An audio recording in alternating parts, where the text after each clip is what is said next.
Okay, welcome back to Eyes Open Media. Okay, it says here that economists, state-owned banks, to exempt managers, correct decision to activate the global integration, June 8, 2016, 2:30, which is 14:30. Accounting and economists, the decision, Prime Minister Adair Al-Abadi to exempt state banks managers to right and proper. Let's see here. It says Dawood Al Zahir, the decision to examine government banks, managers, and restructuring, correct decision, sound and bold, and must circulate this decision on the rest of the financial and banking institutes to activate the and global intervention. I like the word activate, and I like global intervention. Okay. He added that the distant from the rest of the Ministry of Finance, which is marred by corruption and suspicion and deal and favoritism, and cannot integrate with the global economy, a distance and isolated from the economic and banking development of government banks.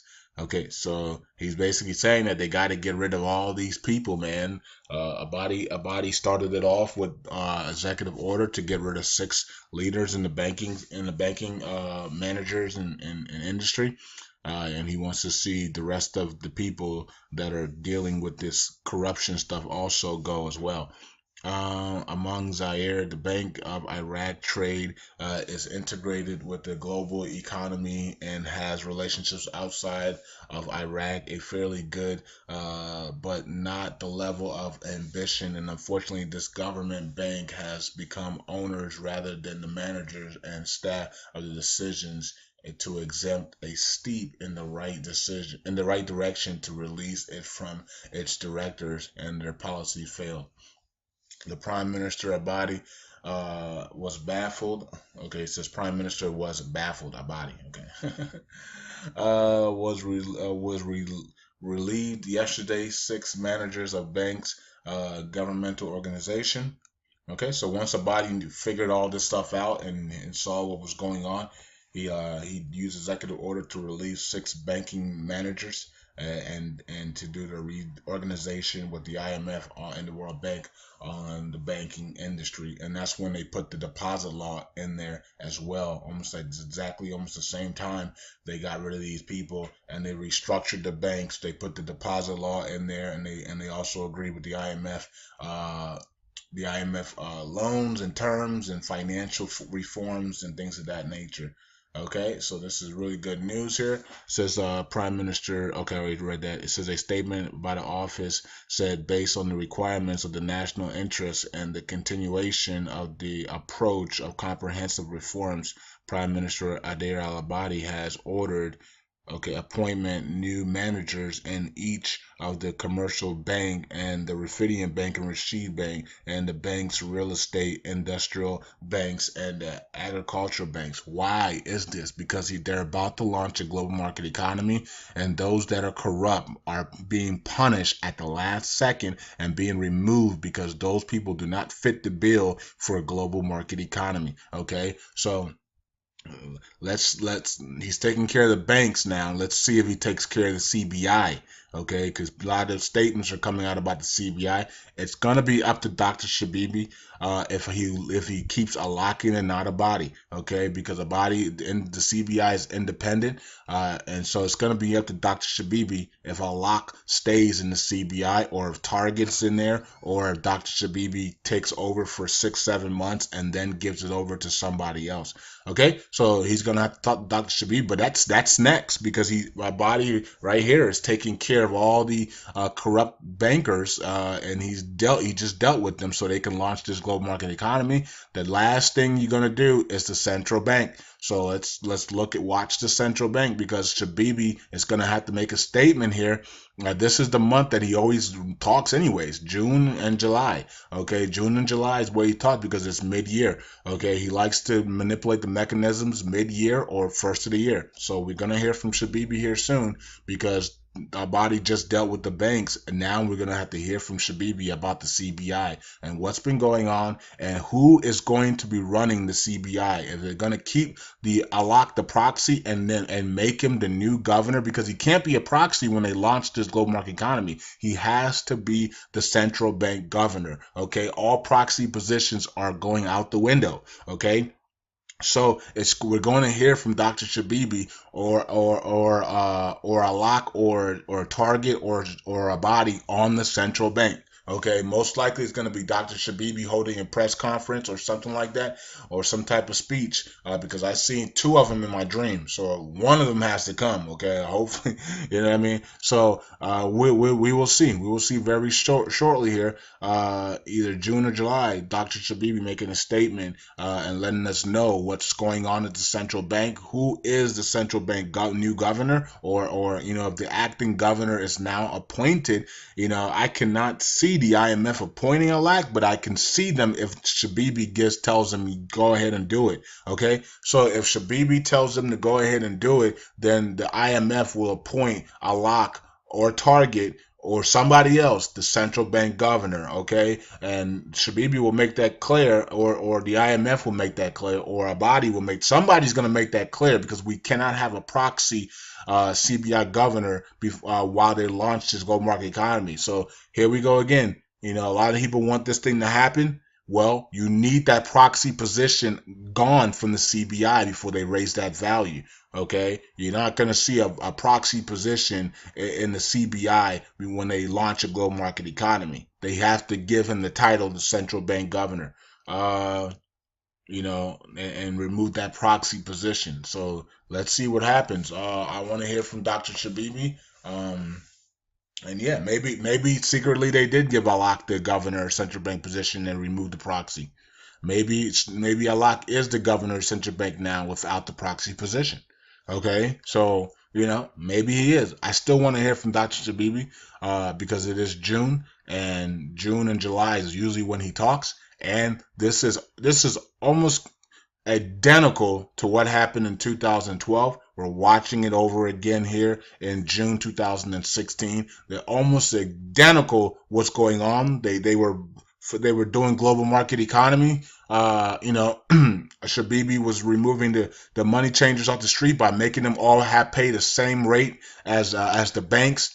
Okay, so then all the citizens didn't need the money changers any longer. They just went straight to the banks. Okay, and then they also busted the money changers for ripping off people, and so the money changers went away, and Shabibi was able to just have the banks and the CBI rate, and then he was ready to drop. He's going to be ready to raise the value, and so yeah, so it's the same thing as we're doing now. So as we're doing now, they got the all those 300 companies that were I guess doing all types of money laundering and fraud are out the way. They're going to be stopping the auctions once they lift this value. They also got them. Everybody's now paying 1,200.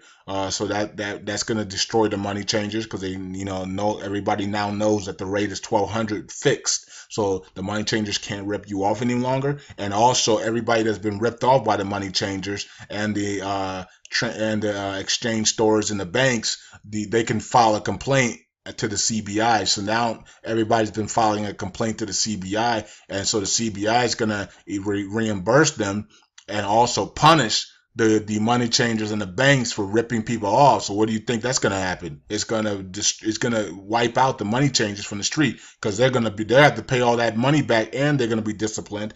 Okay, so the vendors, the money changers, the exchange stores, the banks are being punished right now, and that's what we want to see. Okay, and they have to reimburse the people, or the CBI will do it, and actually the CBI is not going to reimburse the money changers, and the banks are going to have to do it through their accounts. The CBI is automatically going to take it out of their accounts and give it back to the citizens.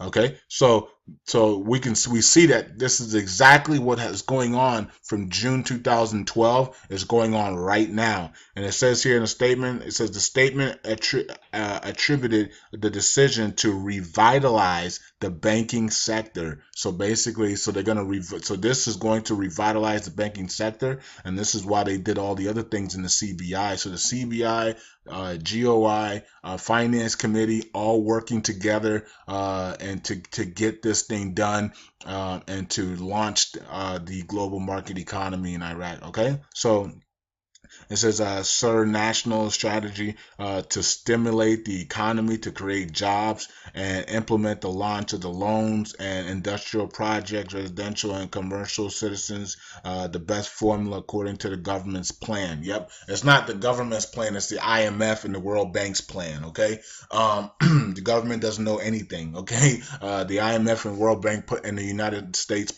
which is the IMF and the World Bank, by the way, if you guys didn't know that, put this plan together, and they, back in November, December, and we're watching it being implemented one by one here, and all these contracts are done. Everything, a lot of this stuff was probably done 2 months ago, 3 months ago, but they're telling us about it now. A lot of this stuff was done before end of March, and they're telling us about it now. Okay, so they're ready to go.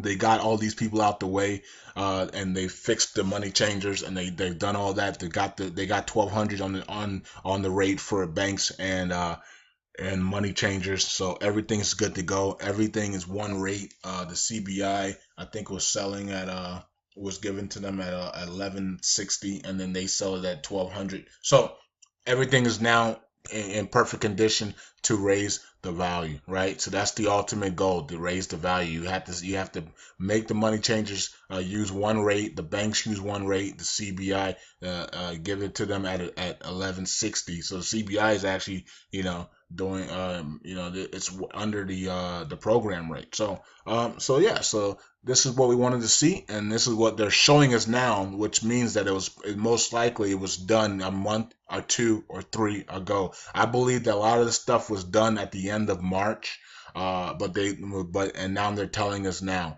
okay? Because at the end of the day, Iraq waits to the last minute to get things done. So guess what? We might be going down to the last minute of the first half before we see anything, maybe, or maybe they might surprise us, quicker than that. But we will see what happens. But I believe that they were supposed to remove the MCP on the end of March, and I believe that they did all that. Okay, and I believe that they're waiting to tell us, and so everything they did in January, they told us in April. Everything they did in February, they told us in May, and everything they did in March, they're telling us in June. Okay, so this is what I believe, and this is why we're hearing about Fallujah, which was done in March, but they're telling us about it now. And also, they were going into Mosul in early March as well. Actually, in early mid February, they were in. We were talking about they were in Mosul and Fallujah. So, and now here we are in June, early June, and they're talking about Fallujah and Mosul. So, and remember, they were supposed to remove the MCP and stop the auctions by the end of March, and they probably did, but they're not going to tell us until the end of June. Okay, so let's find out. Let's see if that is correct, and we'll see what happens here by the end of June. We'll see what happens. Okay, so they're ready to go. It looks like maybe they might have 1 or 2 more things to sign, but it looks like it's all good from the banking sector to the CBI to the GOI to the finance committee, to the IMF, to the World Bank, to all the massive amount of troops in Iraq from the USA and the coalition forces. So everything looks like they're ready to go for the end of the first half, or right at the first half between June and July, and they're ready to go to launch Iraq back into the global market economy. And then of course we have Vietnam and Iran waiting for Iraq to launch so they can launch as well. So that is it for me. I didn't think I was going to talk this long, but it was a short article. But there's a lot to talk about, especially when they're talking about revitalizing the banking sector. And Abadi has already pledged 6.5 trillion dinars to launch the private sector, the agriculture sector, and the economic sector and the industrial sector sector, okay? So in the residential sector, in the commercial citizen sector. I mean, and remember, and also the taxes and tariffs, okay, need to be launched. And the IMF is forcing the GOI to pay taxes and pay taxes now. Okay, so that's something that they, to make more money, they need to lift the value. Then, you know what I mean. So that's something that they probably want to do now. Okay, because now they have to pay taxes in the GOI. Okay, so that's it for me. I am out. You guys take it easy. Talk to you guys tomorrow. All right, shalom. Eyes open.